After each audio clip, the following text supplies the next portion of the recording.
everybody, it's ConCon with ConCon's Cantina. We are a Cantina YouTube channel. So, before we get into the Legacy Ahsoka review, I am drinking a double IPA. I've talked about this on the podcast before.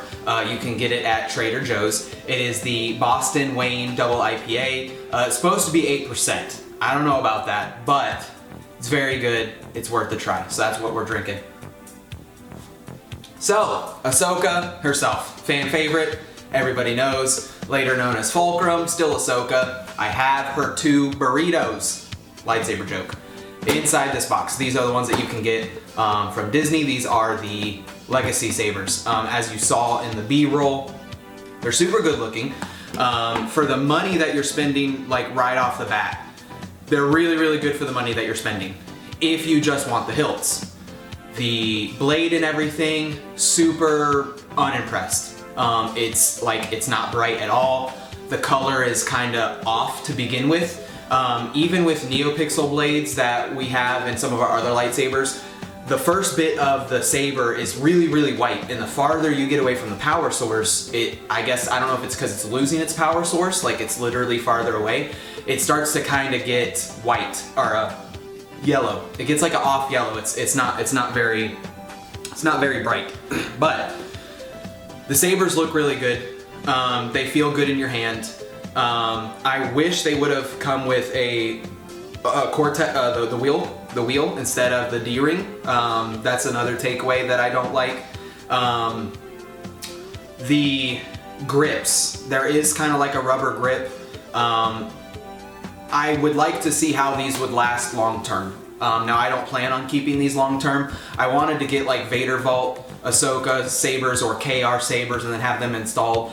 But if you go the KR route or even the Vader Vault route and you get them to do NeoPixel on these blades, you're talking $3,200 for 2 fully installed NeoPixels. I'm all for spending money on lightsabers, but that's way too much for me. So for the introductory price of $199.99 plus tax, you are getting these 2 sabers. Absolutely amazing. I actually am considering just keeping these because a lot of people in the lightsaber community are coming up with doing conversion kits for the Legacy Sabers.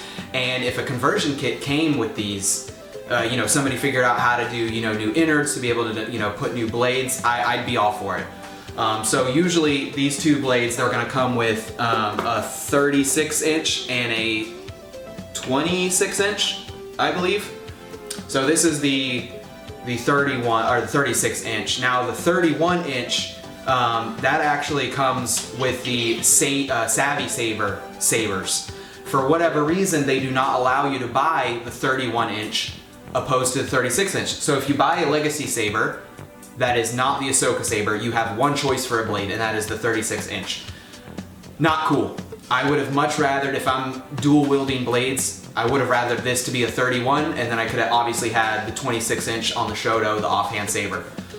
The other part of the experience, which was not very cool, especially somebody who wants to visit Galaxies Edge who doesn't live in California and or Florida, they didn't have the 26-inch blade in stock. For me, that's not a problem because I can just go back and buy it when they have it in stock. But for people who don't, that's a major problem. So for the purposes of this video, I was actually forced to buy 2 36-inch blades.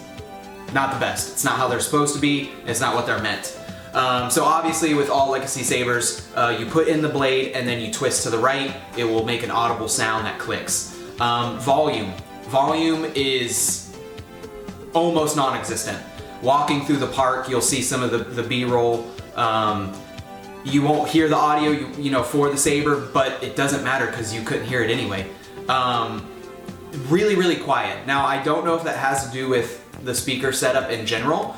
Once again, with people that are throwing conversions at these things, I'm sure people will be putting in bigger, stronger speakers, and that'll make a huge difference because the Ahsoka sound font is amazing. It's unlike most lightsabers we hear in the Star Wars universe, including, everything that we have that's canon.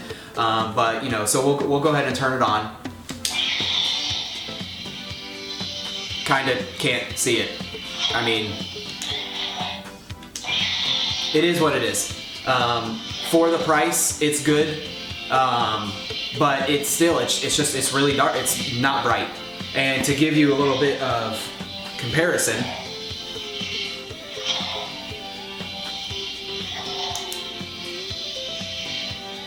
So this is an Ultra Saber, and this is just a single LED.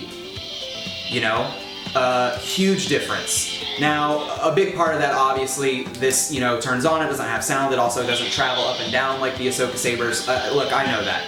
So it really depends on what you want and what it's worth. Now, these sabers still look really, really nice in pictures. If you go on the Instagram, you will see pictures that we took with the sabers. Really no editing was involved in some of those pictures other than messing with a little bit of the exposure, you know, because we were shooting at night. But they do look really, really nice in pictures, and I'm sure you've seen that on other places as well. So the main hilt, if we were just doing some rough measurements so that you know, now plenty of other people have already done this, but you're looking at about 13.5 inches for the length of the saber, and that is curved, so that's from top to bottom. And then the girth, you're looking at about 1 3/4 inches. So almost 2 inches in girth. I can barely touch my thumb to my index or to my middle finger wrapping around. So it is pretty girthy. I've seen, you know, other saber people that make, other sabersmiths that make this this hilt. It is much thinner, and I imagine it is supposed to be much thinner. It's not supposed to be as round as this is, but for a display piece, I definitely think they're worth it at the price point of $199, even if you were to not get the sabers, like I said, and just have these hilts hanging on your wall, whatever. For a cosplay, you could put them on your belt. The weight, together, they weigh 7.5 pounds. That's heavy. So both these hilts together, imagine you're gonna be walking 7.5 pounds on your belt, walking around Batu, walking around a con, whatever it may be. Make sure that belt is secure, because this will literally pull your pants down. They are definitely heavy, but would I recommend them?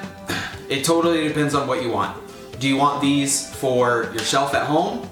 10,000%. You cannot get a better deal than buying these. Do you want these for a cosplay because you want to dress like Ahsoka? 10,000%. It's the best bang for your buck. Are you a lightsaber collector? Don't buy these. Spend the extra money, you know, find somebody who is selling, you know, the KR version, or maybe you can get a good deal on, you know, the Vader Vault version. But from an actual lightsaber collector standpoint, if you're into high-end custom sabers, definitely not the way to go. I do think that for the money, once again, and the purpose, that they're worth it. But just couldn't recommend them as far as if you're expecting to get, you know, like the smooth swing and all that stuff. Obviously, these aren't going to have it. And the speaker quality is just, it's almost not there. You know, you almost cannot hear these sabers. They're very, very quiet. So besides that, awesome mantelpiece. That's pretty much it. So take that for what it's worth. You can find them on eBay. Obviously, there will be a markup on eBay. But if you're going to, you know, back to East or West, these are actually probably the best bang for your buck. So $199.99, you're literally getting 2 sabers. You know, you can't beat that. Then, of course, you have to buy the blades on top of that. But if you're using them just for a display piece, these are definitely the way to go if you're a Ahsoka fan. All right, guys, we'll see you on the next one.